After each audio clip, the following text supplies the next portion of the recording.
د امام صاحب ولسوالۍ د اسکي سیمه هغه ځای چې له کلونو راهیسې کرنیز ځمکې او د استوګنې کورونه د آمو سیند په بستر بدل شوي وو.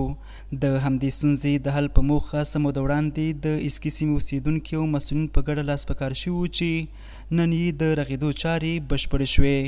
مسؤلین وایي دغه پروژه 400 متره اوږدوالی لري چې له دې وروسته به د کرنیز ځمکو او د استوګنې کورونو د ویجاړۍ مخه تر ډېره بریده ونیول شي.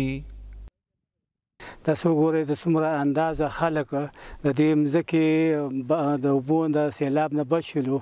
دا یوه بیله وه، ډېره غټه خطرناکه بیله وه. د سیند نه دریاب بیامونه را جدا شوي وه او دا د دې خلکو کومک او د وزارت آب وبرق انرژي په کومک سره دا بند وتړل شولو.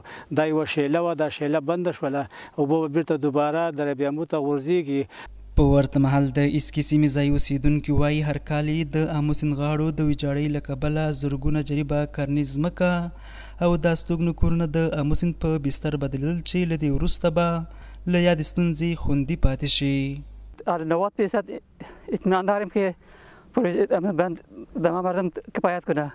انشاءالله قدر زمینات هر سال میبرد که حال بد شده. امیدواریم که کفایت کند. اینمی یک بند ما مردم شروع کرده بودم، رئیس تامینات خط ما مردم همکاری کرد، تبریک بود. ما مردم در امارت تبریک گفتم، بند ما قرار گرفت، دیگه یک بند شروع کردم. خانه شاوات ما مردم خوش شدم، آمده نه دعا میکنم الله اجر بده، بسیار خوش شدم. د کندوز امام صاحب ولسوالۍ اسکي سیمه کې د آمو سیند غاړو د جغل اچونې تحقیقات چارې داسې مهال بشپړې شوې چې تر دې وړاندې هم په 1401 لمریز کال کې هم د 2400 مترو په اوږدوالي دغه سیمه کې د جغل اچونې تحقیقات چارې بشپړې شوې وې.